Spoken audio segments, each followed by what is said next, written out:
Welcome to the Dour Gnome Adventures D-Side. I am Dimitri, and I occasionally play, run, or make games that aren't Dungeons and Derivatives.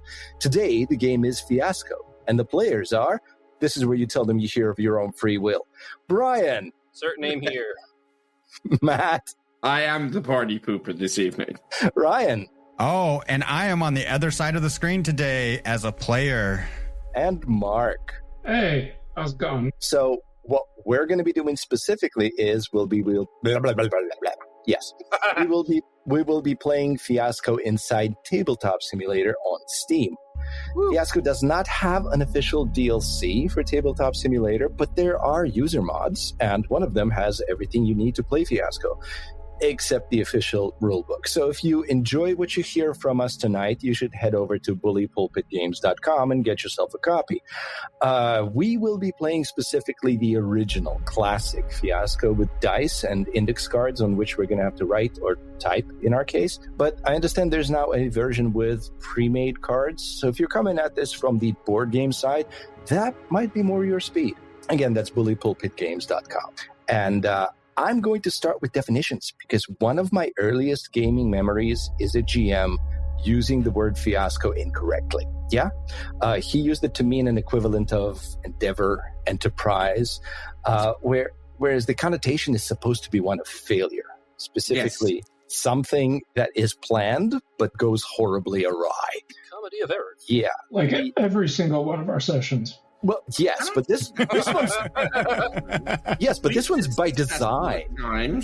So the elevator pitch for the game Fiasco is that it's inspired by cinematic tales of small-time capers gone disastrously wrong. You'll play ordinary people with powerful ambition and poor impulse control. There will be big dreams and flawed execution. It won't go well for them, to put it mildly. And in the end, it will probably collapse into a glorious heap of jealousy, murder, and recrimination.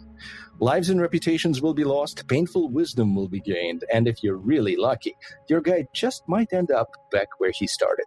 We will be using the 10 minutes into the future scenario, specifically because Ryan has never played anything cyberpunk. That is correct. And I have mostly played just D&D derivatives. Yeah, that's unfortunate, but tonight you will learn. I am excited about this. It sounded far more ominous than I think you meant it to be. No, I think he fully intended for that to be the effect. So the playset, which is the different Fiasco setups, are playsets, because Fiasco, unlike the RPGs that we've been playing for you guys to listen to, Fiasco is more into trying to emulate a film rather than an epic adventure by a party of characters. It's like a genre movie. So think about a heist movie. Think about maybe a period piece, comedy of errors. Lock, stock, this particular barrels. Exactly. Yes, there is a way to play that, but we won't be playing that tonight. Oh, you think so? Well, we'll be playing that, but with a lot more cybernetic implants. So the score for this one, Tony definitely had cybernetic implants. Yeah. The sky above the port was the color of television, tuned to a dead channel. You're jacked in and checked out. It doesn't matter if you woke up in London, Tokyo, or Atlanta, because anything you could possibly want is just a click away. 10 minutes in the future takes you to the mean streets of cyberpunk, where you'll be running futuristic con jobs against the biggest megacorps history has never known. Too bad they didn't get to the top by playing fair. It's all about making the big score and leaving enough left over to disappear in a world where everyone and everything is connected via cyberspace. Slap on your VR goggles, lace up your combat boots, and get ready to kick in a few doors and heads on your way out of Freeside. Movie night for inspiration. Blade Runner, Ghost in the Shell, Strange Days, The Matrix, Avalon, Johnny Mnemonic, Hackers, blah, blah, blah, blah, blah. There are plenty of movies to draw inspiration from. I love The Matrix. Yeah. Too bad there were never any sequels to it. Yeah, that really is a shame. Cinematrix. Go down to the okay, Matrix. Yes. I'll milk this milk run for all it's worth. Yes, Dad went on a milk run and hasn't come back. All right, Did he take the Matrix with him? No, he took the cigarettes. Oh. Well, he didn't jack in, but he's certainly a jack off. Okay, all right. So character creation in Fiasco is actually a communal affair. Instead of building, well, it's a mess, but everything is on purpose. So instead of just choosing options for each of our characters, we're going to be defining them as relationships between them. And in order to have options for that, we're going to roll dice. Each of you has 4 dice in front of you. And over here, there is a dice result counting tray. So what I'd like you guys to do is click your dice one at a time or drag and select multiple and move them over to the dice counting tray. Shake them up a little bit while you're holding them to make them roll and then drop them in. Aware that you can roll other people's dice. Well, start with your own. This is a physics sandbox. So if you drop your die past the thing, we'll have to go get it. So what you see on the side here on the left, it's somebody still rolling their dice. Could you? It's fine. It's fine. All right. So now that all the dice have stopped rolling, on the left, you're going to see numbers. That's how many of each given result has been rolled. And that's how many of those results we have to assign. So, for example, you see that we only have a single 1. That means that if we wanted to assign die with a 1 to something, we would lose the option to do that again. Let's look over here at relationships, because we will be defining our characters in terms of relationships. So if we wanted the relationship to be synthetic between any pair of characters, we would not also be able to pick the 1 option in it, which is pleasure bioroid and probably user. Fine. Yeah, but I'm saying if we lock in synthetic as a relationship for any pair of characters, that die with the 1 in it, on it, leaves. And then we can't pick 1 for anything else. We have 1. I have to say, down on their luck, Street Hustler and their unknowing roommate is hysterical. So there's 6 different options as well, like synthetic, blood is thicker than water. Do we get to select which one we choose from these 6? Yeah, so, for example, this is how it's going to work. Yeah. In order, we're going to go around the table. And when it's your turn, you will pick one of those dice, and you will pick one of those options that matches the die.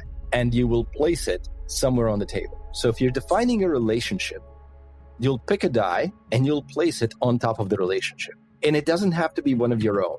Like, for example, Mark, you're sitting between Matt and Ryan. So you have 2 index cards next to you that define your relationship, your characters, between your character and Ryan's character, and another index card between your character and Matt's character. But you don't have to make a choice about those. You can actually make a choice about a relationship between somebody else. It could be my character and Brian's. It could be my character and Ryan's. Right. You could instead decide, you know what? I actually want to lock that die in for the object, the MacGuffin that we're all going to be dealing with one way or another. Or I want that specific option to be this, and that's what I want to do with my turn. You don't have to define your character. You don't have to define your relationships. You can just go, this die, I think it would be best if it was this, when it's your turn. So one at a time, we're going to go around the table and we're going to make that choice. And the way that Fiasco specifically recommends we decide who takes the first turn is finding out who was born in the smallest town. Now, when I was born in Odessa, Ukraine, it already had 1 million people. So it's not me, unless all of you guys were born in larger towns. I'm born in Brooklyn, dude. I'm willing to bet it's Ryan right now. Probably me. I was born in the East Bay, San Francisco area. Oh, shit. Maybe not. The whole area back, I mean, that was 1975, so... there was less than 1 million people in the town that I was born in. What a backwater. I know. Really? What about you, Mark? Chicago.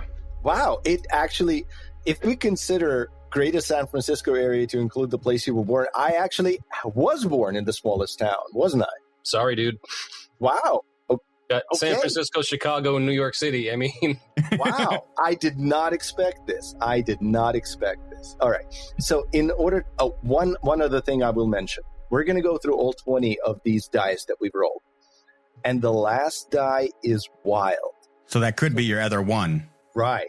So what I told you before about we're never getting another one, the only thing is that the last choice could pick it. Now, just to clarify, we have to have a location and an object and a need, right? At least one of each through... Correct. So what we absolutely have to do is we have to assign 2 dice to the relationship index cards. So, because there's one between each of the 2 pair of players, to your left and to your right. There's going to be a total of 20 dice assigned to those. That still leaves 10 dice. So those 10 dice we're going to assign to the needs and the objects.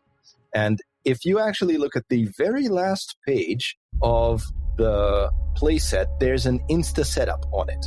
And it tells you that if you wanted to set this up without rolling, you get, for 3 players, how to define relationships, and then what to add for 4 players, and then what to add for 5 players. So for 5 players, there's also going to be possibly an extra need and possibly an extra object. But we definitely need a location to find out exactly what's going on and where we are.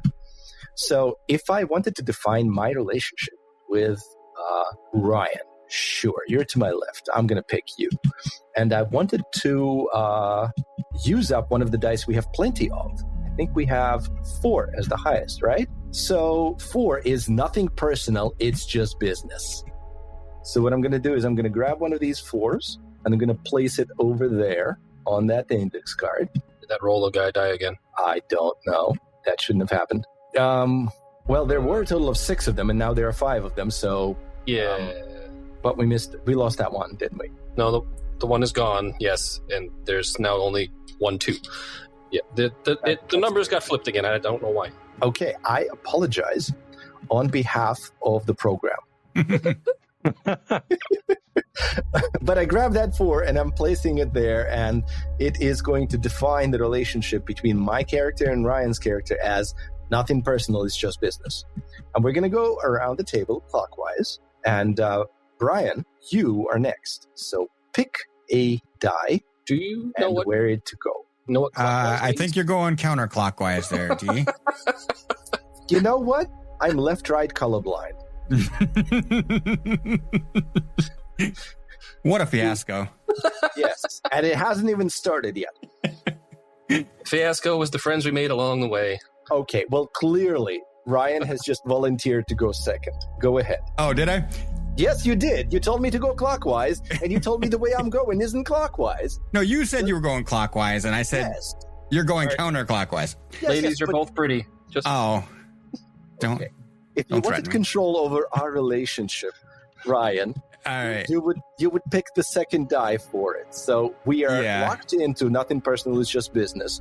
But then you have 6 other choices down there. If that's what you want to do, maybe you want to define somebody else's relationship. Yeah, I was thinking something that might be fun is I need you, but you don't need me.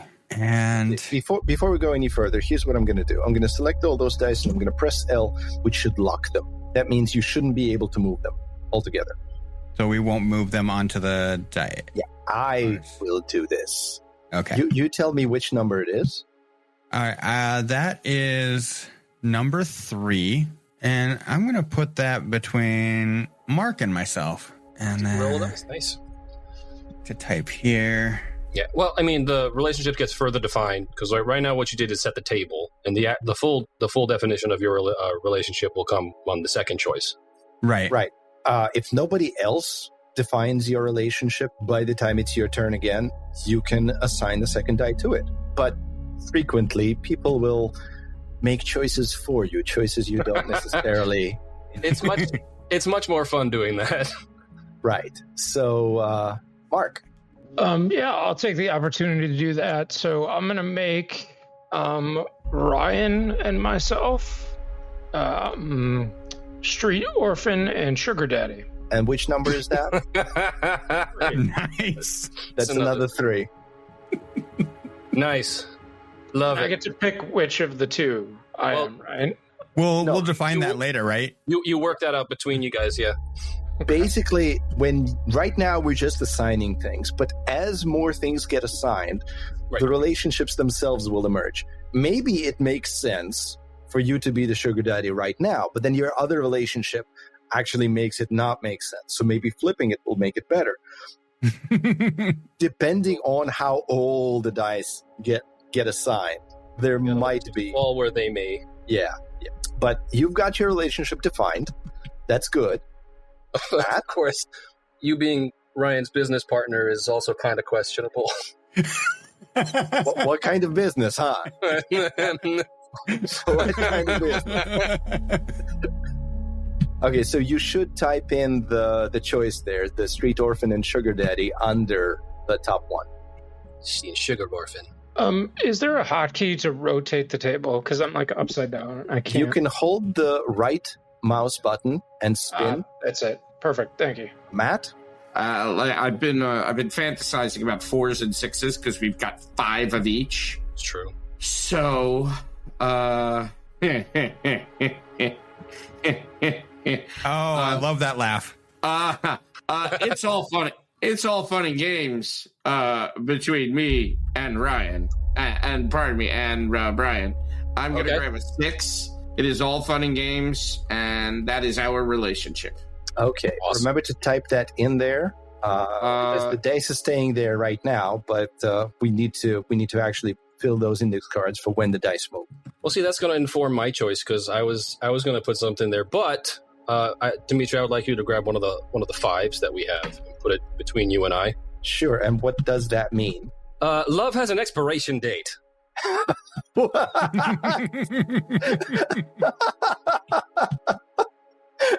Wow, that's okay. That's quite interesting. Oh dear. So if I wanted to further define that, what are my choices? So let's just run through the choices. We have a hardened street samurai and an old flame at 1. Mm-hmm. At 2, we have business owner at the end of their life and their next of kin. Ooh, do we? I think this needs to be a business romance. We don't have any 1s, so the street samurai is out of the question. Unfortunately. 3 is veteran surveillance operator and the unknowing target of their affection. Oh, boy, wow. 4 is former spouses. 6 is business romance. And 6 is the old model and the hot new thing. I want to advocate for number 6, Dimitri. Yeah, I'm with you. Yeah, the old model and the hot new thing. Yeah, I'm going to concur on that. All right. Since you guys want it to happen, I'm going to make it happen. That's to specify. That's further defining the relationship between Brian's character and mine. Correct? Mm-hmm. Mm-hmm. All right.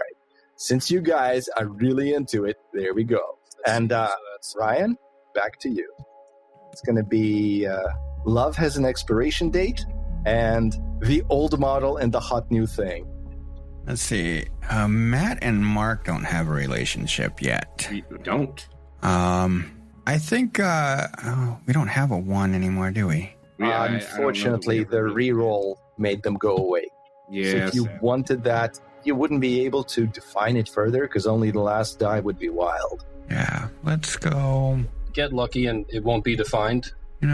I think I want to define them with also a 5. Okay. We are... Love has an expiration date. Okay.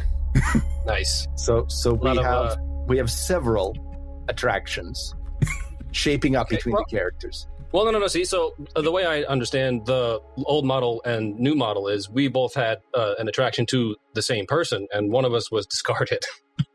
I mean, that's possible, but it also might be an attraction between us. Or a former attraction, yes. Yes. So, we'll see what else emerges. Because the relationships that between my character and Ryan's and your character and Matt's haven't been fully defined yet. So that might inform exactly who we are. I believe it's Mark's turn, isn't it? Because Ryan just placed the dice, so yes. Mark gets to pick what to define. And if you wanted to use one of the dice for the location or the object, or the need, you could assign it there. I'm actually going to establish the relationship between Rez and I. Fabulous. I love that. It's going to be a veteran surveillance operator and the unknowing target of their What number is that? 3. 3. Okay, let's grab a 3 and place it there. So one of you is spying on the other. Yes. Wait. This is suddenly making a lot of sense. Is it? Is it? It really is. Because if Mark is the street orphan, you've been watching the street orphan. Yeah, and the street orphan has a sugar daddy. Yeah. Okay. All right. Wait. So you're in love with the street? Okay. Yeah. Yeah. Mark, sir, what are you doing? No. He might have been surveilling the sugar daddy, but fallen in love with the orphan. This is making a ton of sense now. Oh dear. Okay. Whose turn is it? Is it Rez? Matt? Yeah, I think so. Yep. All right.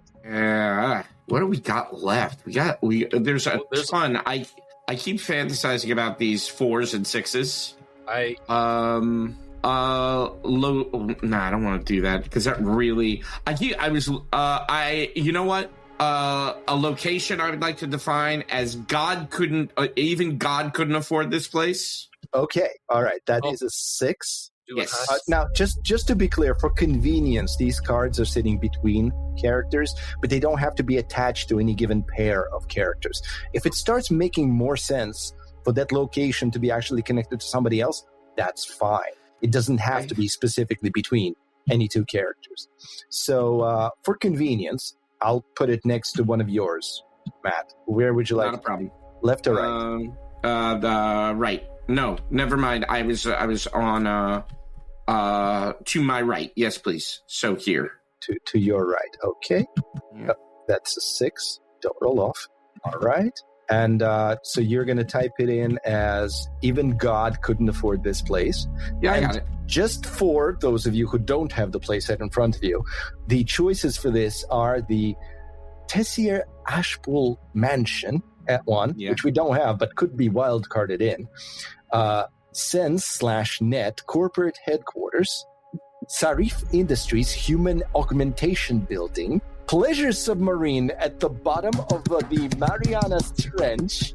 So excited. We have a lot of 4s, yes. On board a corporate cloud energy collector, or a small private zoo filled with previously extinct animals. I am so excited by 4 and 6. I concur. We have an abundance of 4s. Everything else has actually been dwindling down to 1 or 2.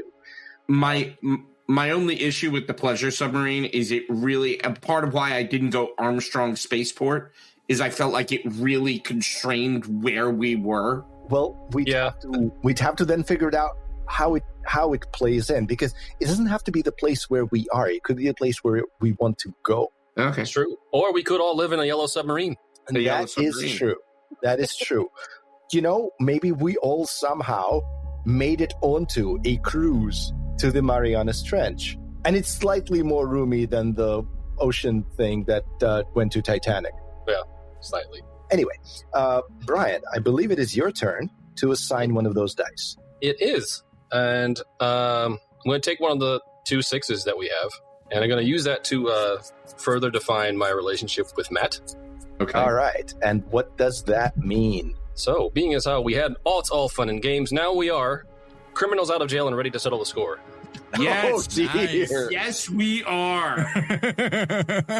Okay. So in that case, you might actually be the old model because you had to spend time in jail. Thanks. Hey, you made this happen, not me. I regret nothing. So far, the entire point of Fiasco is to make you regret pretty much everything. All right, so what can I do with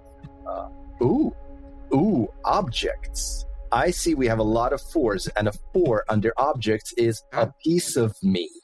Oh. With the choices being a new set of eyes, proof of your innocence, real or faked, my right arm, memories of my first love, a clone ready to be released, or a biosample of blood/DNA. So I'm going to unlock that 4. I'm going to drag it in front of, yeah, sure, between my character and Brian's. And I'm going to put it down as object, a piece of me. By the way, beware, guys. If you highlight something and overtype it, there is no undo. Okay. Okay. Technically, there is a rewind, but that would rewind the state of the game a number of seconds back for everyone. So, yeah, please be mindful of typing. Flipping the table. Fortunately, I've disabled that. I got an achievement for restraint. Me too. It's been 1 hour since and you haven't flipped the table. I think in playing Gloomhaven, we definitely exceeded that. Yeah.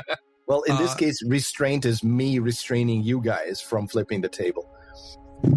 I think I would like to further identify or work out that object. Sure. So a piece of me is the category. Yeah, a new set of eyes, proof of your innocence, real or faked. Well, my right arm. Look at the dice. Right. So I can't do number 1. We only have 1 of 2, 5, and 6. Yep. So if you pick those, they'll be gone as choices for anybody else. Right. There's plenty of 4s and 2 3s, but those might not be choices you want. So what do you want? I don't want number 3. The right arm thing doesn't sit with me, but I do like number 2, which is proof of my innocence or proof of your innocence, real or faked. I also like number 4, memories of my first love. Again, it doesn't have to be yours specifically. It right. could be somebody else's. But this is going to be an object in play that we are going to be chasing, at least some of us. And with the criminal aspect. With the criminal aspect, I really like the proof of your innocence, but I'm going to go with memories of my first love because there's a little bit of love in here. So that's going to be a number 4. Okay. And I'll type that in there as memories of your lost love. Okay. Mark, it's back to you. We've got 8 more dice to go through. We have several undefined things, but you could also start a new one. Matt and I are going to the pleasure submarine. Yes, we are. Bottom of the Mariana Trench. Okay, which number is that? Some trench. That's going to be number 4. Under even God couldn't afford this place. Okay, but that die number 4 has to move over there. That should be 4. Yeah, I was about to say, that's not a 4, Dimitri. There we go. Yeah. It got turned around while I was dragging it. Now it's a 4 again. I swear. And, you can type in pleasure submarine. Pleasure submarine. Pleasure submarine. Cuckoo. I am the Eggman. Yes, you are. Well, Rez. Yeah. Now that your submarine has been locked in, what would you like to assign the next die to? And just as a reminder, we've got 1 location, but we could have 2 objects and 2 needs. So if you wanted to put dice towards a new object or a new need, that would be great. But you don't have to. You can also define the relationship between my character and Ryan's. We are currently at nothing personal, it's just business. Everything but a 1. Whoever's green, thank you. You know what, guys? You are an undercover agent and their official contact. What? No. You are the only surviving combat vets of a mission that went terribly wrong. Oh, wow. 4. Yes, you are. Oh, okay. Okay, that's different. That's different. That's another 4 in there. But actually, I don't know if I should be the old model then. I'm definitely the daddy in the other relationship. Right. But I'm probably like an old model because now I'm thinking, I was previously thinking, a robot or android of some sort. And now I'm thinking it's actually a combat bot. Okay. Because if we are survivors of a military campaign, especially one that went wrong and then got scrubbed all records of, then I get tossed out, and I'm just like, supposed to fend for myself. So I'm the hot new thing, is what you're telling me? But I am also a criminal just out of jail? Well, would you rather have it be different? Because if you want to be the old model, I'm actually a prototype. So do I actually physically have the memories of your lost love? Well, like I said, You're not getting it back. Well, it doesn't have to be between us, but honestly, I think it works. Okay, hold on. So that just business. Let's type in that combat vets, only surviving combat vets. All right. So here's what I'm thinking. Now, if this doesn't fit, it doesn't have to be true. But I'm thinking that maybe, just maybe, Ryan, your character had some memories extracted for military purposes. Yeah. And it just so happens that they took out the stuff beforehand. So you and me got tossed out on the street, and you've been looking for that memory vault that you were supposed to get back when they would what's the word? Dismiss you. Discharge, thank you. Send you to the trash heap. Right. So you've been looking for specifically that log, that memory log, because it's got your memory of a love. And I'm using the street orphan to get there. Well, you're using everything. So you're an amnesiac combat veteran bot looking for your lost love, but you have a... He doesn't have to be a bot. It's you have our a relationship. He still has a sugar baby, and he's an amnesiac. So, it's fine. All right. Listen, just because your PC isn't getting laid doesn't mean that other people aren't. It's a fair point, but, as long as you're using virus protection. Well, I'm not on a PC. I'm running Linux. You know what, Dimitri? All right. People using Linux are like vegans, Yes. Trust me. They love to tell you. You're the ones who started talking about my PC. No. Anyway, I believe, is it my turn or? No, it's actually Ryan just went, so I believe it's... Okay. Was that me? No, that wasn't me. Who just defined that relationship? I did, I think. Then, you correct. So it is my turn. Yeah. It is Brian. Surviving combat vets. My bad. Yeah. All right. Yeah, it is. Yeah. So let's get a new object. Always Dimitri's fault. You can always blame Dimitri. And sometimes it actually is Dimitri's fault. All right, I'm going to take the last number 2 as a new object. Okay. Something that doesn't belong to you. Any preference? It can go anywhere, honestly. No, it can go, and it's undefined, so it doesn't really matter. Okay, so I'll just plop it right there, and you can type in. So something that doesn't belong to you. And we still have 3s, 4s, 5s, and 6s. So somebody could further define that as a portable EMP capable of turning off electronics within 25 miles, evidence from a murder case, an unpublished expose that could ruin a very important person, or unlimited access to the corporate credit account. It's amazing. Wow, those are all so... But again, the last die is wild. It is. It is. So it could also be a suitcase full of Kong bucks with a bloody handcuff still attached, or embezzled funds from the Ono Sendai Corporation. Yes, they could. I'm not going to further define that right now, because we still have what? We still have 5 dice, so we're actually going to be getting more needs and more objects. Unless you guys feel like we should have a second location, because that's also an option. The submarine. How big is the Pleasure Submarine? That's the thing. The Pleasure Submarine doesn't have to be where this takes place. It may be something where our characters are aiming to go, if you decide that that's what we want. It's true. I mean, that could be the name of a club. Well, it's still on the bottom of the Marianas Trench.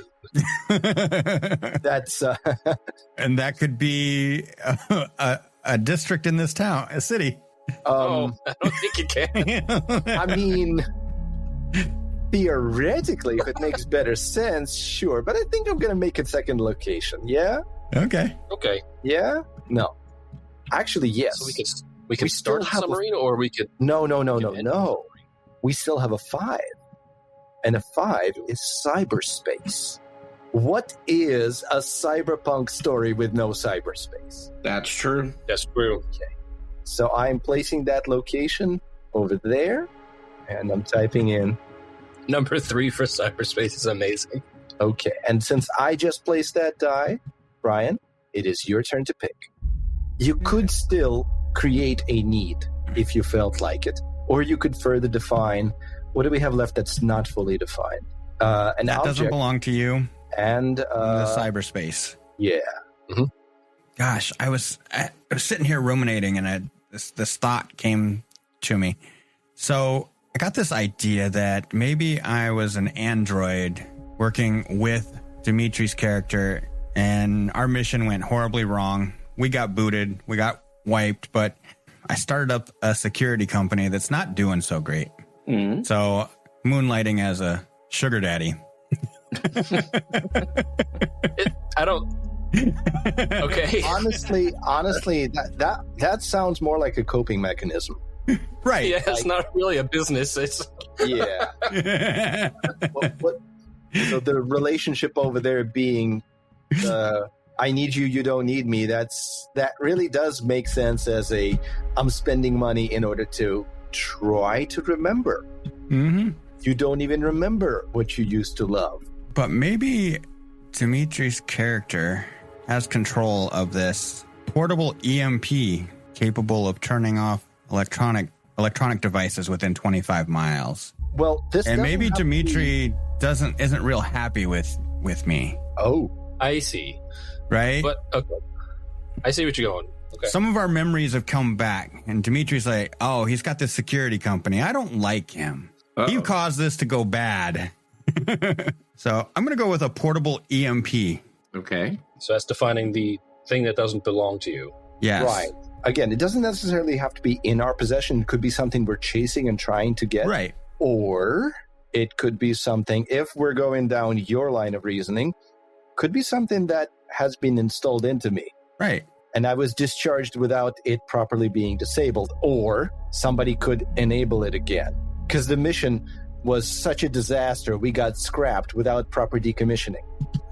So I am actually typing in on the index card in front of my character, Cindy, with C1 and D1 as the name of my android. Okay. And I guess I'm we'll define things a little bit further, but for now, what number was that EMP? 3. Unlock that 3 and drag it over there. You've got that on there as an EMP. Okay, Mark, I think it's back to you. And you've got a choice. If you wanted to define an existing thing, we've got cyberspace as a location. Besides that, we have what? 2 objects? Yeah, so basically there's 3 die remaining, a 3, a 4, and a 6. And the only thing currently unpaired on anybody's cards is a location. The other thing is you should probably pick a need, because we only have one of those as far as I can see right now, right, guys? Do we have any needs? Do we have it? Did we pick a need? I don't think we did. Oh, dear. No one needs anything. We do need it. We need a need. Okay, so Right. somebody should pick a need. Yeah, I'm going to put the need between Ryan and myself, and I will take 6 to get even. I mean, you're a sugar daddy and a sugar brat, but I mean... Under to get even Daddy. is by blowing the lid off this thing with the whole Zaibatsu. Japanese business syndicate. And by spreading false information is number 3. Number 4 is by showing the world how it really works. We're down to the last 2 dice, so one of those could be wild. All of those are still good options. Yeah. Number 5 is by recruiting others to your cause. And number 6, by double crossing your old company. Well, Matt, it is your choice. Would you like to define the location of cyberspace or the need to get even? I'm going to define the location because I want the last die to be wild, and I'm hoping that, but the problem is, what do I have? What do I have left? I have a 3 and a 4. So you have Home Suite 192.168.11. Not interested. The wrong side of an Ono Sendai ice security wall. Okay. With those in mind, see needs. If you guys wanted us to flip location cyberspace into a need, I'd be fine with that, because I didn't realize that we didn't actually pick a need. I thought we had picked one. Okay. If we were gonna flip that, it would be to forget, which would be. I feel like there's already a lot of forgetting. Yeah, same. That's why I was like, all right. That would fit well. Yeah, it would. Yeah, Dimitri, let's do that. We're going to flip location cyberspace to need to forget. Okay, and we're going to further define it into 3 or 4. Am I doing that too? Well, that is actually the die you're assigning. That's your choice now. Yeah, so you have to pick either the feeling of being online or your past life. Ooh, I feel like forgetting your past life is something that that this group is interested in. That's true. Yeah. It's less of a we're not exactly the constantly online hackers. Yeah, that's not as our characters have emerged. Yeah, it feels like. Wait, hold up. That's a 4. I put a 3 on there. Sorry, guys. That's on me. Right, it's going to flop this. So I'm just going to put it in the middle of the table here, because the last die is wild anyway. Mm-hmm. That 4 goes over there. It was a 4. Nobody saw that. There. Sure, just flip the dice to whatever side you want, Dimitri. That's right. That's exactly how GMing works. There's no screen for you to hide behind. Yes, there's usually a screen. Damn internet. All right, so that should say your past life. And Brian, you get to define. What do we still have left? To get even. Oh, to get even? The to get even need? Yes, and it's wild. Oh, isn't it just? It is wild. Can we read through the options? Sure. Number 1, get even by blowing the lid off of this thing, or to get even with the whole Zaibatsu, or by spreading false information, or by showing the world how it really works, or by recruiting others to your cause, or by double-crossing your old company. Okay. Let's see. Well, so Mark put that specifically between Sugar Baby and Sugar Daddy. Well, like I said, you think it's supposed to be there. I like this whole idea, but y'all are weird. There's a lot of weird relationships going on here, but I think I would like the last number to be a 1. So we're gonna get even by blowing the lid off of this thing. All right. So let me flip that die to a 1 and place it there, and you can type in the thing. I will be typing upside down. You can rotate by holding the right mouse button. Yeah, I can. So now let's just look at what we've got around here. So let's go between Ryan and Mark. We've got a street orphan and a sugar daddy, and I think, based on what we've been talking about, Ryan's character is the sugar daddy, who also happens to be a combat vet, improperly dismissed due to a mission gone disastrously wrong, shared with my character. And yes, that makes Mark's character the street orphan, who is being surveilled by... Or is doing the surveillance. Just because you're a street orphan doesn't mean you have to be young. So is that a veteran surveillance operator masquerading as a street orphan? It's a possibility, no? See, the thing is, though, given Matt's other relationship on that side with your character, Brian, that you two are criminals out of jail and ready to settle the score, it makes a bit more sense for Matt's character to be the veteran surveillance operator who somehow ended up in jail. Surveilling the sugar baby and is the object of their desires. Did I not have that right? Well, let's see. What have we got? I'd also like to point out that street orphan does not signify age, and that I could just be like a 55-year-old white-collar guy who just happened to be an orphan, you know? But Sugar Baby does kind of have an expiration date. Not if the sugar daddy's like 75, you know? You're technically right. You're not wrong. Well, you're wrong, but you're not incorrect.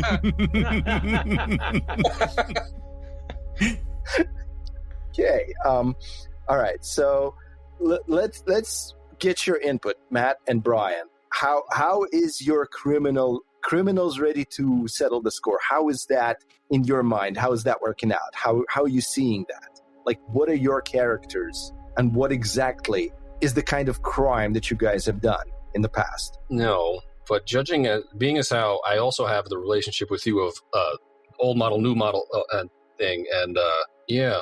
It feels like industrial espionage to me. A little bit. Yeah. Would you rather be the old model? I don't think so, no. I think you can be the old model. I think I can be the hot new thing. Just saying.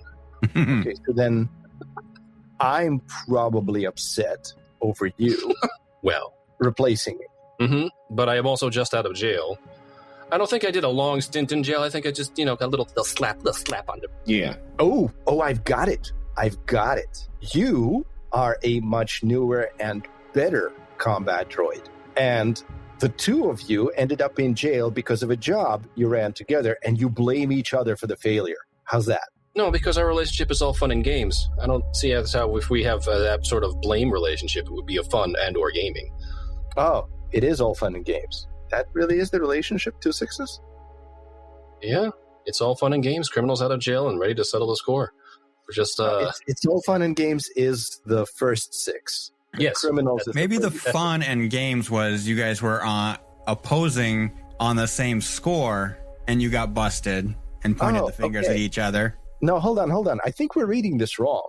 It's not that they've got a score to settle with each other. It's right, we just ready to settle the score. We both went to prison.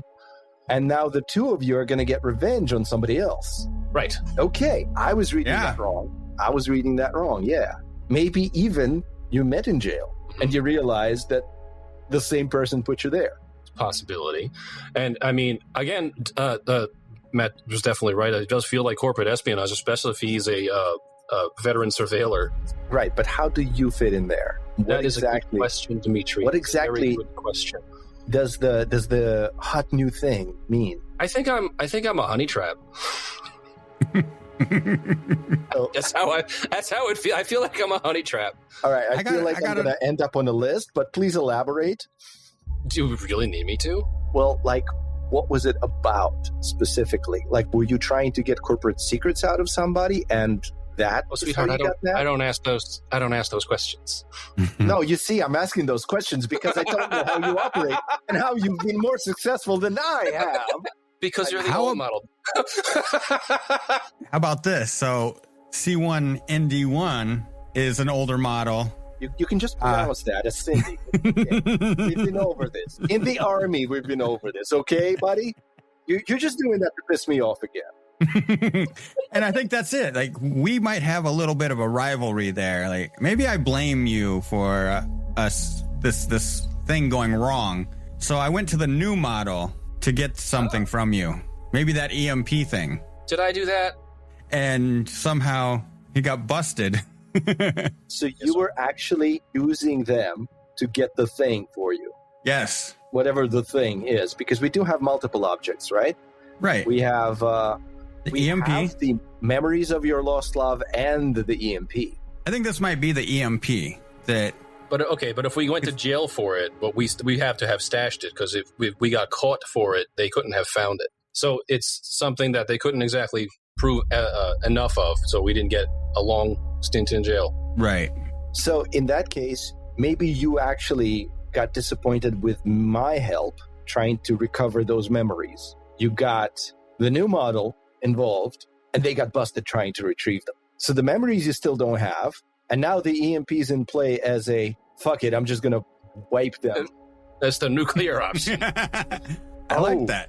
You know what? This would absolutely piss you off, wouldn't it? If I've walked into the place where they're keeping your memories and just wiped all of it. Mm-hmm. Wow. With the pocket EMP. So you need your memories back, and then Cindy over here is saying, "Oh no, fuck you." No, you pissed me off so much. I'm willing to explode myself and the entire corporation that holds your memories.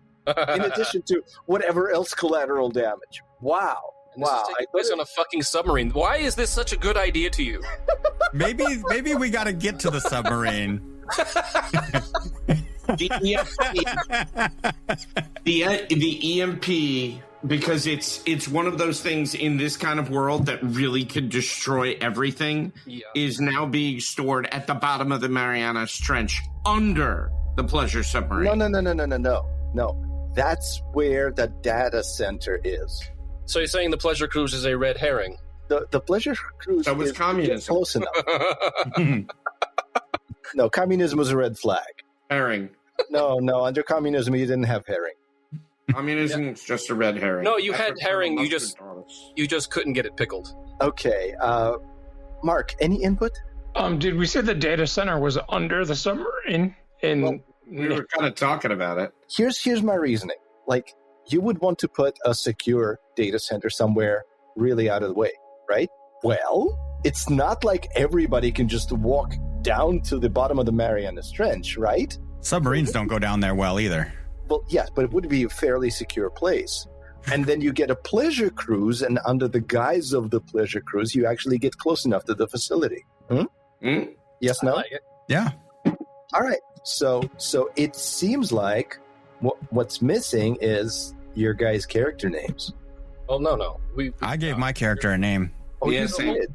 Hold on. There was still the need between Mark and Ryan, the need to get even by blowing the lid off of this thing. So is that Ryan's need or Mark's need? And is that you're trying to blow the lid off of the whole sugar daddy world? Well, is the need assigned like that? Not necessarily, but it's sitting there. It is. The reason I asked that is it seems like maybe Brian or Matt's character might have that need actually to blow the lid off of it, right? If you went to jail for something? Yeah, for something we didn't do. Yeah. Or something that we did do, but we weren't really the main perpetrators of. Oh yeah, we definitely were patsies. I mean, we took the fall. But then again, right, if Mark is the sugar baby, so to speak, maybe Mark wants to get even with me for something. That's why. No, to be completely honest, I think we should invert the dynamic here, in that you are giving me money because you have needs that are unmet. Okay. And I'm just sugar baby is providing. I'm the provider. Right. I don't know about blowing the whole lid off of this thing, though. Well, you're blowing something. That's exactly. Yes. Well, again, I don't want to monopolize it, but I did just kind of happen on the whole. I'm going to use that EMP to get everybody down. Well, multiple people can want the EMP. Yeah. There might be data on a server that that Matt and I don't want around. That's true, but what I mean is that need might actually be mine. Well, yeah, I mean, I'm sure you do want it, but other people can. Yeah. So, I mean, I think that need can be out there. Yeah. Through roleplay too, right? Yeah, no, it creates conflict, especially since we have this old model here who is apparently also used as a in corporate espionage before they were relegated to combat duty. That's entirely possible, actually. But I think we talked about memory wipes too. Yes, so it's possible that. So you don't remember that you were a. Oh no! Actually, I think it's the opposite. I think they factory reset me. Aha. So I got out of the military with none of the corporate espionage capabilities that I was initially programmed for. So I'm literally out there in a potentially broken, potentially upgraded and then pieces yanked out body, going to do corporate espionage and wait, hold on. Where are all these functions? Why is my software 20 years out of date? Why am I running Linux? I wasn't designed for Linux. Nothing was designed for Linux. That's exactly the point. Linux is not anybody's first choice. Sorry, anybody who has Linux is the first choice. But in terms of my character might actually be like not just mentally but physically broken. Wow, I'm just painting myself into a corner here. Okay. Anyway, so I've got Cindy, the android, combat vet, and old model. hang on, to further elaborate on that, because again, we have the whole old model, new model thing. There is still a relationship between us, but if you have no memory of it, oh no, that's what I mean. You are actually the thing I'm supposed to be, and I'm looking at me, and now I'm looking at you, and I'm going, what the fuck?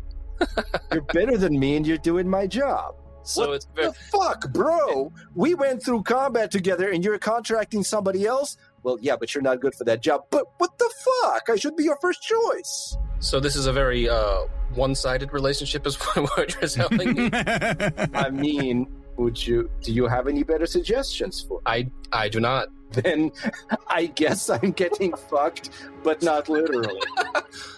Unlike Mark. That's for them to define, and I'm not sure what this movie is rated. I love how Mark's name is now Note Card. Okay, so anybody else who has a name for their character and maybe a description is welcome to tell me what those are. I went with. I'll go ahead, Matt. I am Takeshi Bokash. Gene Hackman is the main character in a film called The Conversation, where he plays a surveillance expert. But the visual that I have in my head is 70s Elliot Gould. Mm-hmm. And I will throw some pictures into Discord for people to look at if they're interested. And you just got out of jail. And I just got out of jail. I'm going with the name Joey Silvershoes. I love that. He runs a sort of a security company that might operate on the illicit side of things. Business isn't always good. Well, being good isn't always good for business. Exactly. Yay, capitalism. Is that your character's name? Brian? Is that your character's name? Yay, capitalism? No. I was working with an idea of Lady Zeta.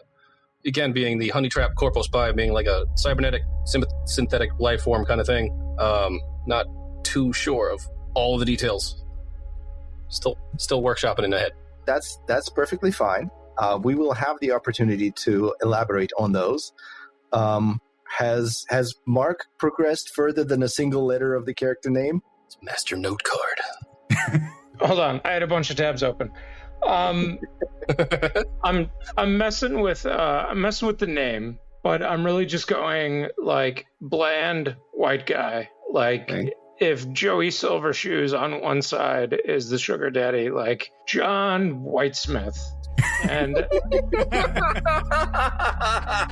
he's also just like a mid-20s corpo, like climbing the ladder, kind of out of college, works in a cube, and that's kind of it. You know, maybe blowing the lid off this thing is he has an executive or a vice president dad who got him the job as an intern, and he's like, he knows a little bit too much about how all of it works. But because his dad was very tough in the sense of like, you're not getting inheritance, you're going to make your own way. He was basically like, you know, kicked out at 18 or 22.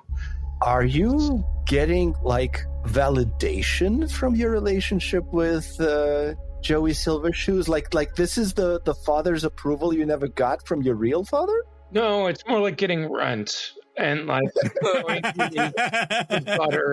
$20 is $20. Buddy Joey Freshwater up. Yeah.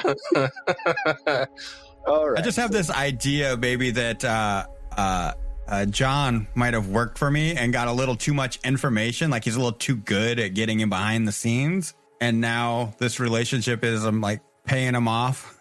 Okay. So now that we're somewhat clear on what exactly our characters are and what exactly they're after, even if we're not completely clear on that, I want everybody to put the dice back. So the black dice into the black bowl and the white dice into the white bowl, please. I don't actually know if they're all going to fit, but let's try. We'll make them fit. Mm-hmm. How's that sound again, Mark? What's on? We'll make them fit. Oh. You guys are terrible. But it makes for great entertainment. Okay, so in Act 1, The way it's going to work is we're going to make scenes. Again, think of a genre movie. You don't just, most of the time, you don't get presented with like, this is the character, this is who they are, this is what they're after. You find that out organically by watching that character interact with other characters or NPCs or scenery, and their desires emerge as part of that. Like the backstory will come out as part of those scenes. Joey, I'm stuck in the washing machine. Can you help me? I've seen that one. Hold that energy. That's the point.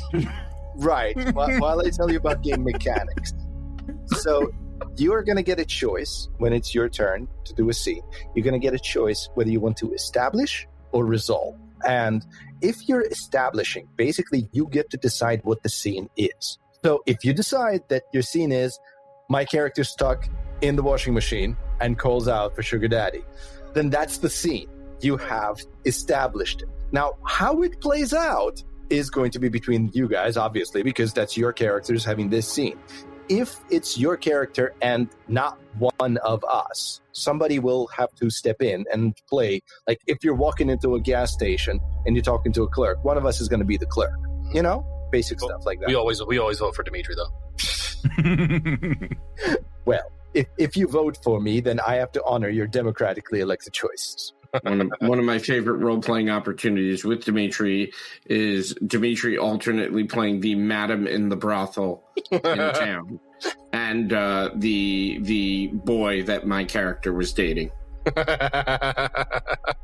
Yes, those were some exciting times at the dinner table of a noble. Yep. Meats on stick. Yep. That was outside. No, actually, it was inside too. Yes, you made them serve you that because your character liked that outside. So why can't this be inside food? Well, I suppose if the lady wants, that's what we're serving tonight. Meat on stick. Right. So the other option is resolve. Because at the end of the scene, depending on whether it went well for your character or it went poorly, you're going to get one of the dice that are in front of us right now on the table. If it goes well, you get the white die. If it goes poorly, you get the black die. And the color, by the way, doesn't matter. They as long as they're two distinct colors. It could be red and blue or green and yellow, whatever. The point is, if it goes well, you get one color. In our case, it's white. And if it goes poorly, you get the other. In our case, it's black. But if you're establishing the scene, the rest of us decide what color you get at the end. Because as the scene progresses, it should become obvious whether your character is getting what they want or not. Or various definitions thereof. But if it goes the way your character would want, somebody's going to pick up the white die and place it in front of you. And if the rest of us agree, that's it. The scene's over. You got yourself a die. If you're resolving, instead you go, I want a scene that goes well for my character. Or you go, I want a scene that goes poorly. And then the rest of us go, okay, poorly. You are going into that gas station to talk to a clerk, and your card declines. And act it out. That's just, off the top of my head. A thing that would go poorly for you, and the rest of us decide what that thing is. And when the scene is over, you get the black die because you chose the, I want this thing to go poorly. Why would you want to choose that? Well, in Act 1, you don't keep your dice. In Act 1, at the end of your scene, you pick somebody else at the table, and you go, here. The die that I've earned with my scene, it's yours now. So, if somebody is only getting good results and has white dice, you can go, you know what? Fuck you specifically. You can do that. Or you can go, well, you know what? You're already down in the dumps. Here's another. Those are options. You can do them. So do you really want to start us off with you getting stuck in the washing machine?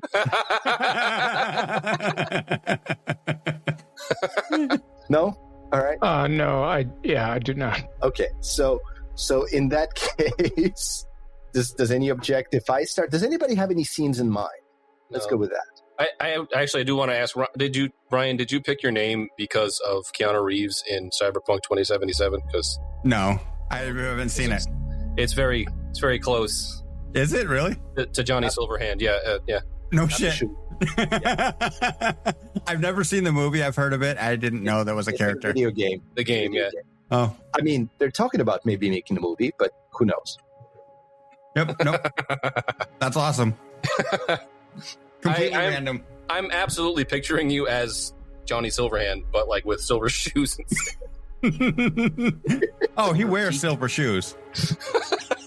Well, yeah, you got a rep to maintain. Really, yes. Literally just Keanu Reeves in a tank top and silver shoes. Okay, so I'm going to establish a scene, and the scene is going to be Cindy barging in to Joey's security business and demanding to know why Joey didn't pick Cindy for the job that you guys went to jail for. So this is the scene, and you're in the middle of a regular business day, and I'm barging in.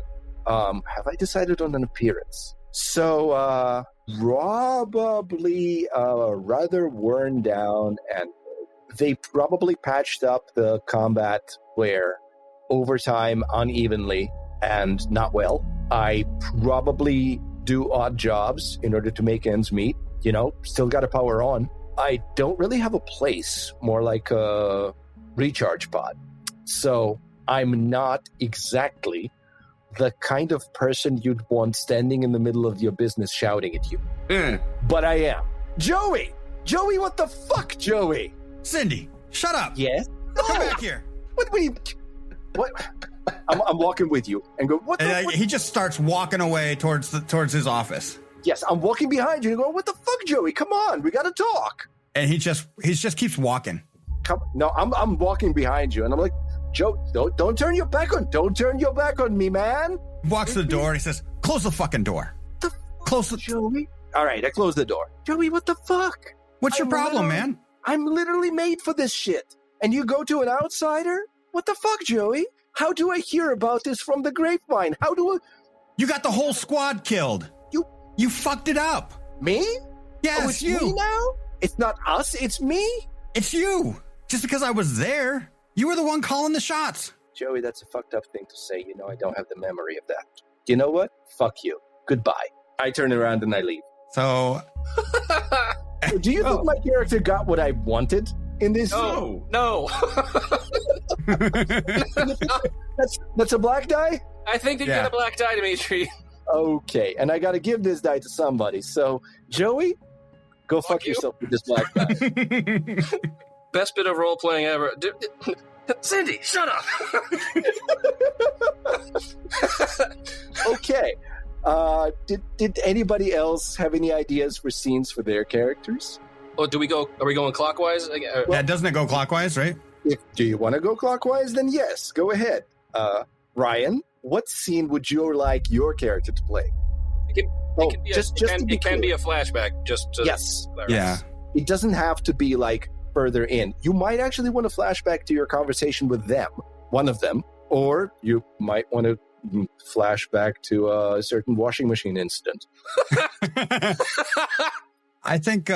But you got to decide whether you want to establish a scene or resolve it. Because if you just want a die, we can set up the scene for you. I'm going to... If you want a scene that goes well, you decide, I want to resolve, and I want it to be a white die. Yeah, I want to resolve, and then I'm going to pick the die as it goes. No. You've got to decide whether it's good or bad, and then we make the scene. I'm going to take a white die. You want it to be good. You want a good result. Okay. Yeah. Okay.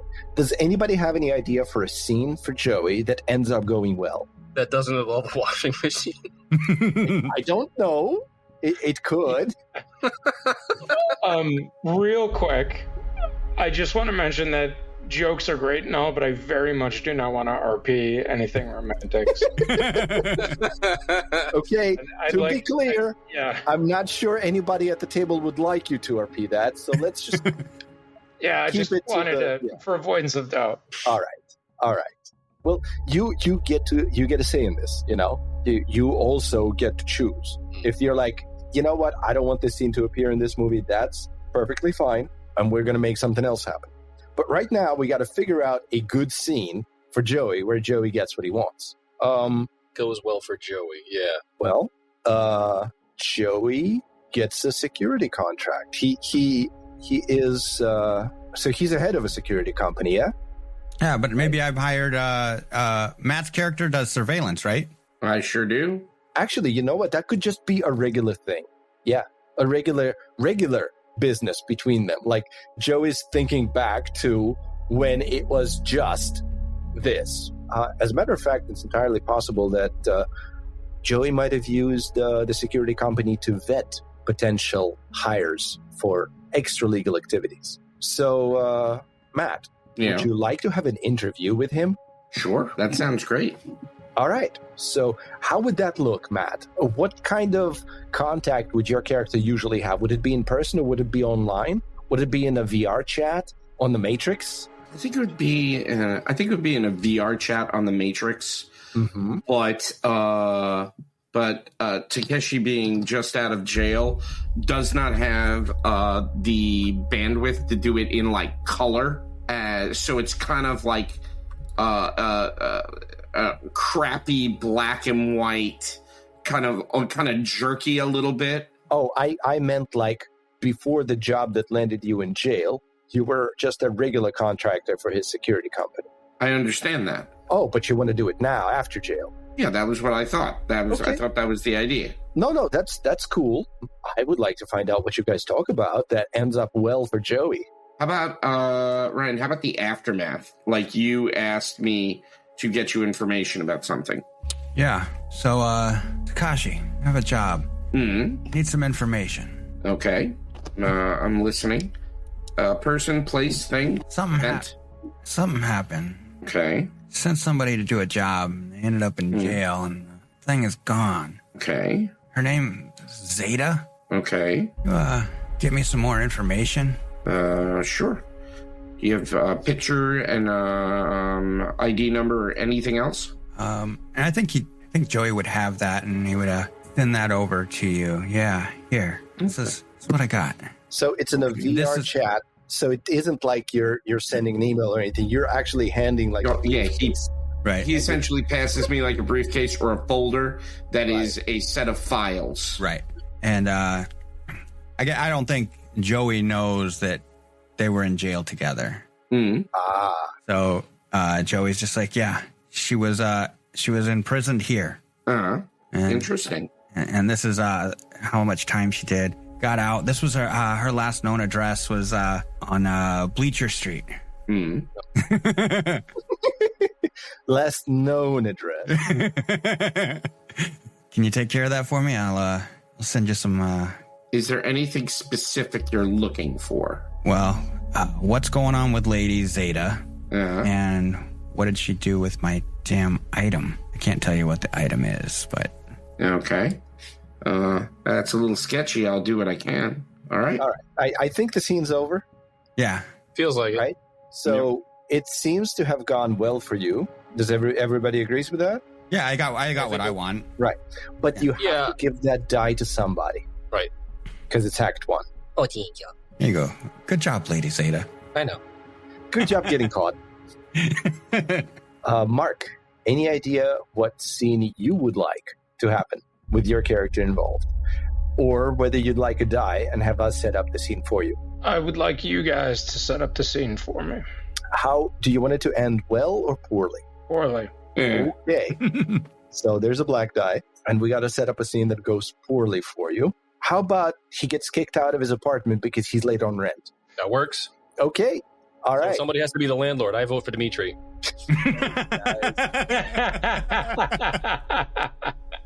I think you New Yorkers know how to deal with landlords a little better than the rest of us. A shady super, right? It's got to be a real shitty landlord, though. Okay, so John, you come home after a hard day of work, or hardly working, depending on whether you've managed to automate your job yet or not. And you try your key card, and your door doesn't open. You try it again, and it doesn't open. I buzz all. He buzzes all the buttons. No. You got into the building fine, but the door of your apartment refuses to open for you. You do have the contact of your landlord that you could call up right now. Does he live on the same floor? Please, no, he's a fat cat. You've got a super in the building who's not really there most of the time because your landlord is running the super around like the 5 or maybe 6 different properties that he owns. He's never there when you actually need something fixed. The landlord, well, you're lucky if you're actually going to get him during office hours. You'll probably get some sort of secretary AI that you can probably say things at. Okay, let it out. So the landlord in character named Dimitri. Sure. He had once called me directly, unknowingly. So I have his number and I call him back. What? He picks up and I said, Dimitri, I'm standing outside of my apartment. I can't get in the fucking thing. Well, why is that happening? Who you? You know who this is. You know who John? this is. Why can't I get in? John, you did not pay. John, I didn't where pay because you didn't fix the goddamn furnace. I got no heat in the place. We've been through this before. Via my lease, I have the ability not to pay, and I can get repairs for this. Did you talk to my lawyer? Open the door. Open. I'm talking to you. I'm talking to you. Open the door. Can't just stop pay like rich person. No, you have to talk through lawyer, make escrow. Come on, John. You think I'm fool? If I was a rich person, I wouldn't be living in this place with you as a landlord without any heat. Exactly. Pay me, door unlocks. Goodbye. Click.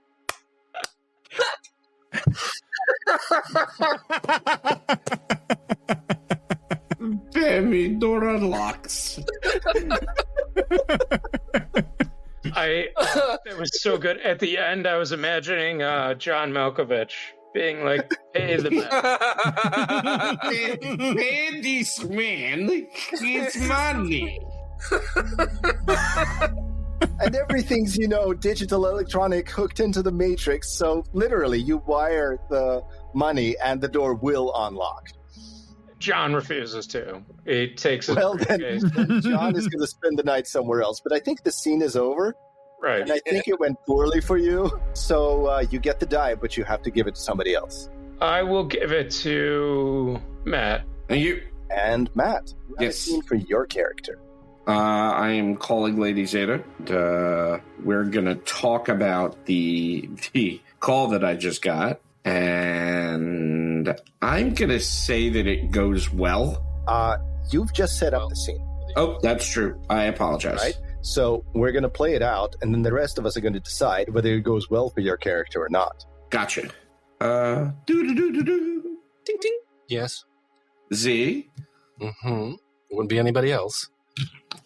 Well, I'd rather ask than not. So I got the funniest phone call. Do tell. So this fellow that I've worked for before has hired me for a surveillance job, and I'll give you 3 guesses. First 2 don't count. Who I am surveilling? Oh, is it the president? Yes, it's the president of you. Oh, please. Yeah. Who is this mook? It doesn't matter. The question is, what kind of lovely lies are we going to be telling you? Well, I mean, depends on what he's looking for me for. He says you have a thing of his, or you were involved in the theft of a thing of his. Guy's name is Joey Silvershoes. Oh, that guy. Really? Coming around now, huh? Okay. Yeah, I'm wondering if it was yes. it was what we got put away for. Yeah, well, I mean, it is. All right. I thought you were already aware of that. Okay, but Yeah, did he give you any other information? just that he wanted me to watch you. Well, he can watch. Well, we'll see how that goes. Well, you can tell him that you found me, honey. Okay. I'll tell him that I found you.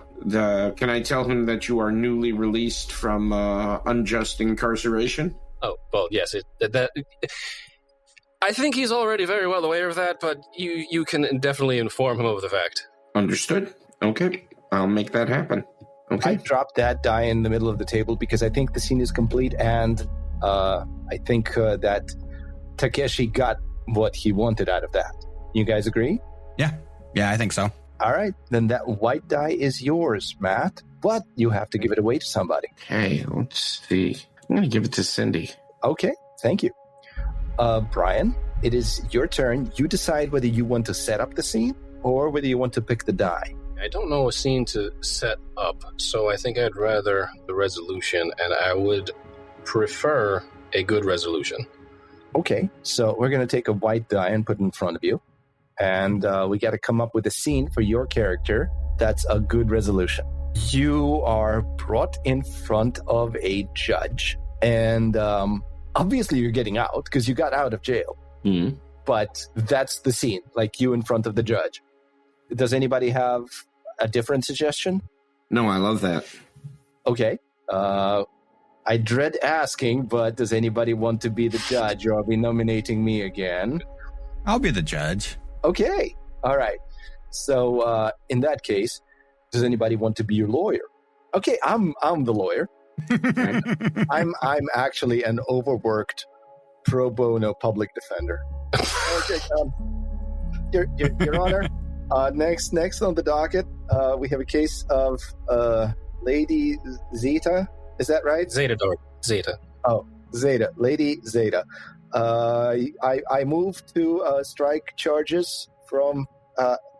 actually, Your Honor, I don't see charges on here. How long was Zeta? So this is after Zeta's been incarcerated? Is that where we're at? Well, the thing is, we never really talked about the length of incarceration, right? Brian insinuated that it was short. Yeah. Right. Okay. So let's imagine that this is basically after they got you, they held you, they booked you, and now they're about to put you into proper, prison. Like there's going to be a trial, and the public defender is finding no record of your crime in the system. Like, why are you here? What's on the docket? So I've just been in holding until this point. Right. Got you. Right. So, Your Honor, the docket is blank. Do you have any? Do you have a different copy, Your Honor? And he waves at the bailiff. Come over here. And he starts whispering to the bailiff. What's going on over here? Why is this case in front of me? I don't know, Your Honor. I don't know. I don't know, Your Honor. I brought you the data slat, and he calls the attorneys. He's like, all right. I swear calls the attorneys up, the prosecutor and the defense attorney. Why is this case in front of me? So, Your Honor, if there's no case, my client can actually go? Well, no. As a prosecutor, I don't have it either. What the? This will have to be investigated, Your Honor. This is I apologize, Your Honor. We should not be wasting your time. Back to your seats. And he slams the gavel down. Dismissed. Well, a most wise decision, Your Honor. Thank you so much.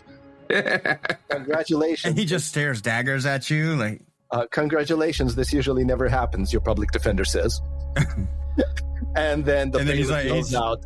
He looks at the lawyers and says, "In my chambers. Wait for me." So I think that is a scene that went well for you. What an invitation. Well, I'll be taking my leave then.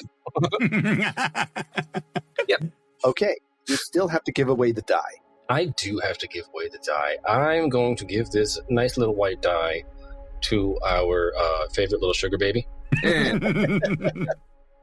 He can have a sugar cube. Okay, so do I want to establish a scene or do I want to resolve it? I want to establish a scene. So this is going to go terribly for me, I'm sure, because I will give you the setup, and I doubt you're going to have it go my way. So Cindy, like a woman scorned, is trying to find who exactly Joey contracted for the job that Cindy thinks should have been hers. Or it's. I'm not even sure if Cindy thinks she is female or not.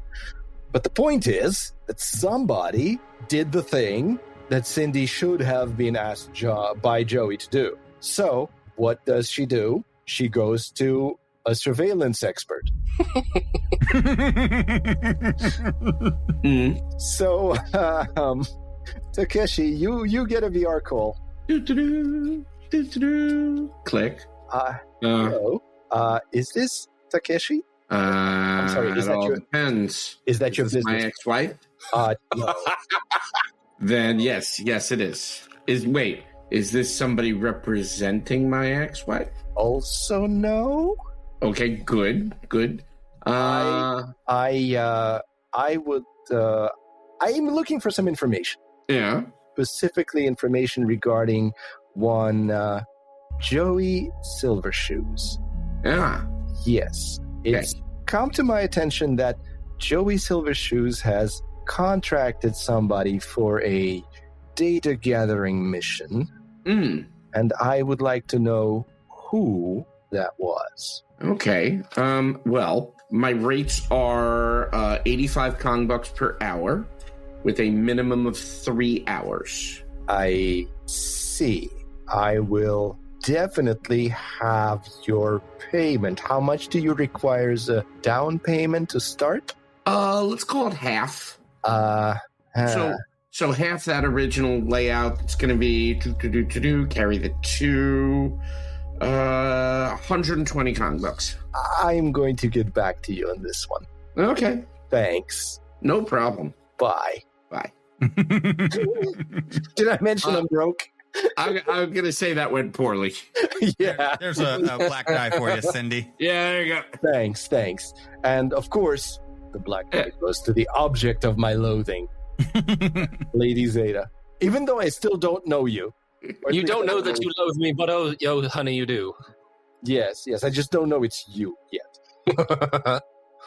Ryan, it's back around the table to you. Now, just for the scope and timing, we started out with 4 dice in front of every player. That's a total of 20 dice. We're going to keep going until there are 10 dice that have been assigned to each of us. So right now on the table, you're going to see that there are 6. So there's going to be 4 more scenes, and then we're actually going to stop. Just to keep in mind. Would you like to set up a scene or pick a die color and let us make the scene for you? I am going to establish, and I think this one here is John is comes to me because he wants his rent paid and he ain't paying. There we go. Oh boy. Oh wow. Mark, how do you want to go about this scene? Is this a good scene or a bad scene? Well, no. It's going to be, We set up that scene. We just set it up. So, and then you guys will decide which way Based on the way it goes, we're going to decide whether it goes well for him or not. Right. Because your character, like, he's set up the scene of your character coming in. What he actually wants in character is now, which you might reveal. Like, is it an emotional connection, or is it just physical, or is there something else that you can give him that he wants? Then the scene goes well for him. It's not a physical connection. Spoiler alert. So John kind of walks in, and Joey's got an office, right? Yeah. Is it legit? Is it run down? No, it's pretty legit. Old smoky private eye. Okay. So John walks in, and he looks a little bit disheveled. He looked well dressed at one point, but it seems like he hasn't been sleeping well. You know what I mean? Kind of dirty. And he's like, "Well, I got a job tenuously, but I also heard you're a guy that could use some people, and also I heard you're a guy that can take care of a couple things. I got a landlord that I'm disagreeing with, which is why it looks like I haven't showered in a while. You need to use my shower? I mean, I could use a shave. You got a shower here in this office? Yeah. You can lock the door. It's back there. You got razors and stuff? I can have the secretary bring you up a razor. I gotta tell you, I'm happy to do that. I've been going to the gym kinda, but like, what? Why? It's very nice. I'm really just looking for a means to get paid. Like, if you got any work, or you got any ins on that guy down on 15th. I don't know. I mean, all the landlords are probably a dime a dozen. They're all scumbags, but I just, a guy in security, I figure you could help one way or the other, right? Yeah. I got a problem. Can you take care of problems? As long as it's not physical. There's this this android keeps harassing me. Fucked up a job. I gave another job away because they weren't the right droid for the job. You know what I'm getting at? Yeah. I mean, I work in an office, guy. Like, I got problems with robots all day. There's not many of us left, putting stuff in Excel because of robots. So I'm happy to help out where I can. I'm not exactly your guy to beat anybody up, though. So what are we talking about? Take care of this robot so it don't bother me anymore. You don't necessarily have to hurt it. What I don't know. You know what I'm saying? Right. Yeah, I can go talk to him. Give me the details. At least I'll try to talk to him. I don't know, but I got to tell you, first, I'll take that shower, absolutely. And the lock on the door helps me put my mind at ease considerably. But if I succeed at this, I'm hoping we could, establish a relationship where I can maybe you help me out. Maybe you make sure I pay my rent or find a place that has some heat. I can try to do a lot of stuff for you that might be on the side if you got that money coming. I tell you what, you do good work. I'll make sure you have a good apartment. I'll make sure it has heat. All right, guys. Do you think that went well? Ridiculously so, yeah. Yeah. For Joey. Yeah? All right. I don't think everybody'd be getting what they wanted there. Yeah, but it was Joey's scene, and it went well for Joey. So you get the white die, and you have to give it to somebody. Give it to somebody. Mark did such a good job with that. I'm just going to go ahead and drop that right there for Mark. Yep. All right, Mark. And now it's going to be your turn. Do you want to establish and set up the scene, or do you want to resolve and pick the result? Resolve and bad. Ooh, okay. All right. So we need to set up a bad scene for John Whitesmith. Oh, I think John is gonna go have a talk with Cindy. Oh boy! Oh yeah. You want me to rub 100%. That's exactly what I would like to see. Yeah. I want to see John go try to talk to Cindy. Oh boy! And for avoidance of doubt, Joey knows Cindy, so is sending John to go do that. Okay. Right. So you probably get directions to the recharge cubicle that Cindy rents on the regular. And you probably, if you go there, you can find Cindy. Do you? Yeah. And okay. First thing he says is, hey, you got any room in there? You got any heat? Is there like a furnace? Can I climb in there? I'm looking for a place. So I disconnect from the charger, even though I'm not at 100%, and go, what the fuck is wrong with your head? This is a recharger for androids. You got a socket up your ass? I don't know, guy. Like, do you dream of electric sheep or not? Someone sent me over here to talk to you. Who? And I don't know, Joey Freshwater or something like that. But it doesn't matter. He says he says there's a problem and I'm supposed to take care of it. But you obviously see that I'm not a very scrawny guy. So I just came to stop by and ask exactly what you asked me. Like, what the fuck is your problem, guy? I see Joey's all about replacing things, isn't he? You better be careful. And right now, you're useful to him, so he's keeping you around. You never know when you might end up at the curb. Yeah, I mean, isn't that like a robot thing, though? Like no longer being useful? I have like guile and wits. Humans are always useful. Okay, so this is where you find out why Joey didn't go himself. Because, you see, Cindy doesn't actually look like a combat droid anymore, but the subroutines are still there. So they activate, and Cindy comes at you swinging. Now, we're not gonna do anything besides a hard cut. No. Cut to you sitting in a chair with an ice bag on your face. And as we cut to black, you just hear like, ah! The girliest scream you could possibly imagine. All right. So I don't think that went well for you. So everybody agree with the black die going there, right? Yeah. Okay. But you have to give it away. Somebody else gets that die. I'm gonna give it to Dimitri. Although I feel like you played that very well. I just want to spread the love a little bit. Thanks. The love is very dark today. I believe that puts us at Matt. Yeah. Would you like to establish or resolve? If you don't have a scene in mind, you can just pick a color and we'll make a scene for you. Yeah, I'm gonna shma a white die. You want things to go well for you. Oh yeah, and it's a 6. Okay. So you are secretly surveilling John. Oh yeah, that's actually what I was thinking. It's just in your little voyeuristic endeavors, you're just sitting there watching John and just enjoying every fucking second of it. Oh yeah. So, do you have like a setup for watching?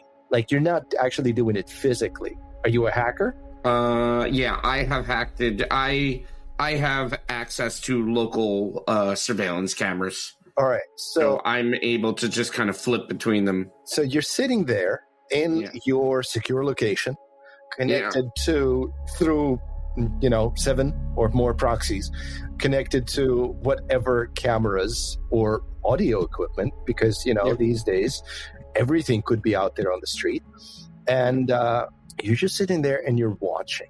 And one, you watch somebody walk into Joey Silvershoe's office. It's John. 2, you see John leave, and then you watch John walk down to a rundown part of Android Town, and the cameras are everywhere. Matter of fact, you actually get a first-person view from one of the less secure androids that's charging.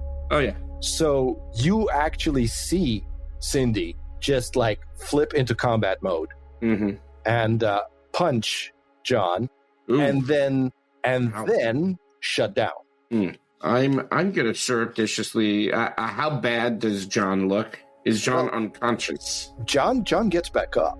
John's actually does a girly scream, and then once he realizes he's no longer being punched, runs off. Unless this is not something that John would do. Mark? No, that's what he would do. All right. So you're still watching this, and you see Cindy like slowly power back up, walk back into the cubicle, and connect the charger again. Okay. Is there anything else you'd like to see? And what would you do, having seen that? I'm going to send Joey an anonymized email that if he needs muscle, that I might know a guy who knows a guy. Joey's employment choices have not been going well for him, have they? No. Yeah, you just definitely should not be running a temp agency. It seems like he should be running just a temp agency and not a security agency. Well, it's hard to get good help these days. Now, who gets that white die though? Because you don't get to keep it. I feel like I'm gonna give that. I'm gonna give that to Joey because I feel like the lack of symmetry offends me. That's what I'm going with. Skip somebody because it shouldn't be coming back to me. I thought I had the first scene. No, it's not coming. Brian. Brian. Yeah. You're literally skipping me right now. Is what Oh! I didn't realize you had 2 dice on your. Because one of the dice is on the card. I didn't see it. Yeah. That's my bad.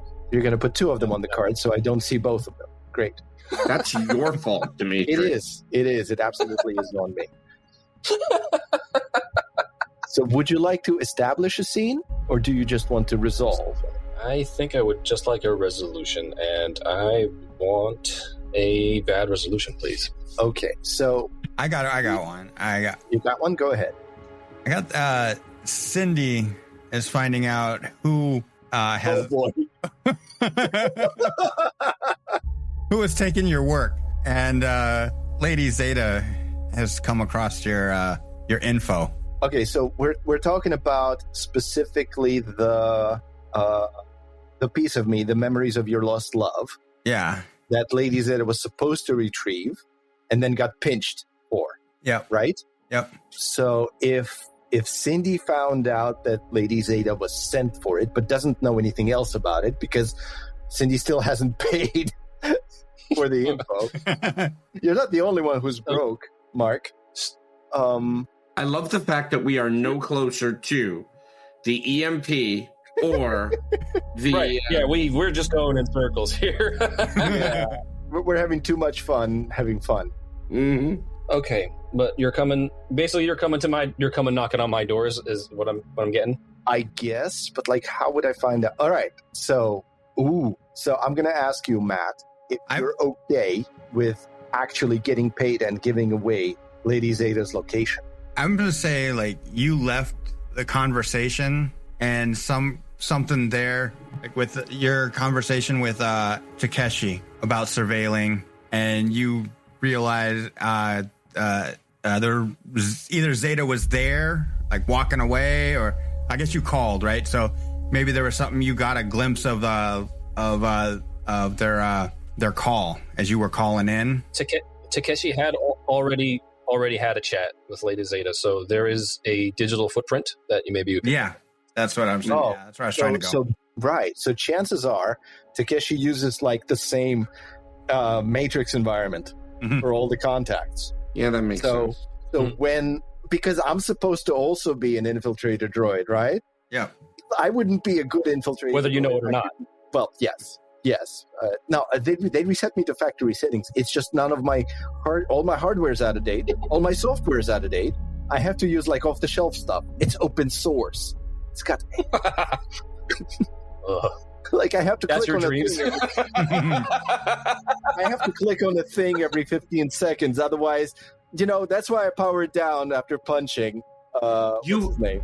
You have pop-ups. Yes. I had a pop-up I had to click on before I could resume combat. That's just... If you would like to continue combat, please. You haven't got a virus. Combat software subscription in 25 years. I have to reset your free my trial access has expired. So anyway, yes, I was able to trace that call, and you guys want to accost Lady Zeta? No, I don't have your physical location. No, but you got the call. I'm actually calling you electronically. So you get a call from Takeshi. Okay. Hello. Yep. It's not Takeshi though. It sounds like Takeshi. Yes. It sounds like an AI is using Takeshi's limited vocabulary gleaned from a previous conversation.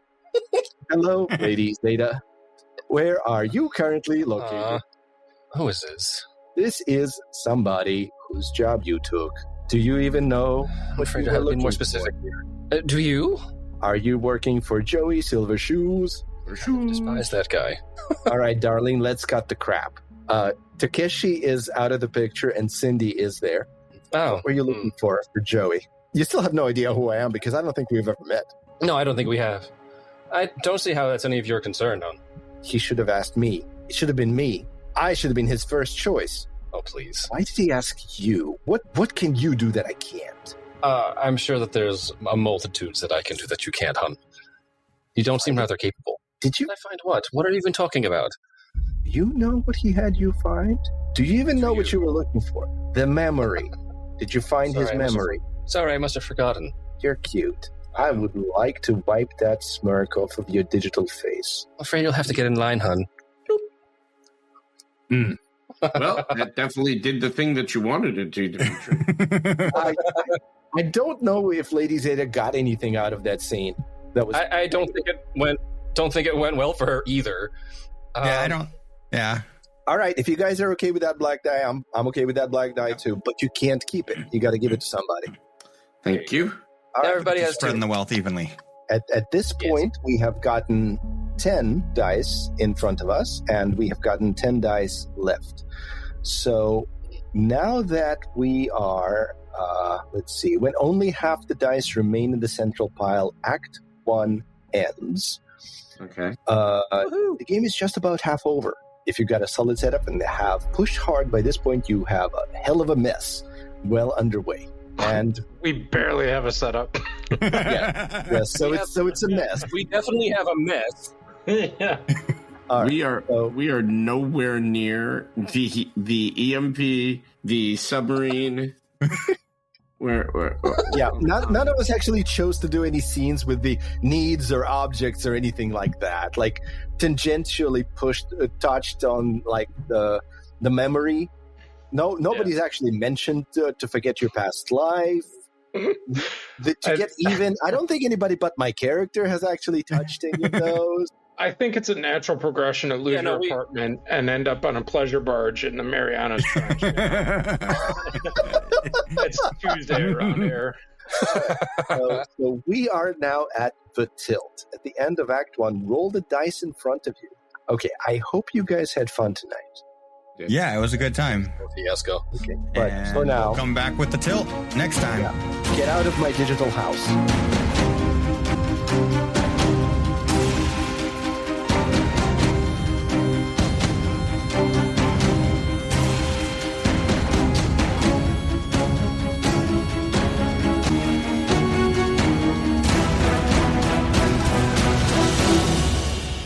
Thank you for listening to Dour Gnome Adventures.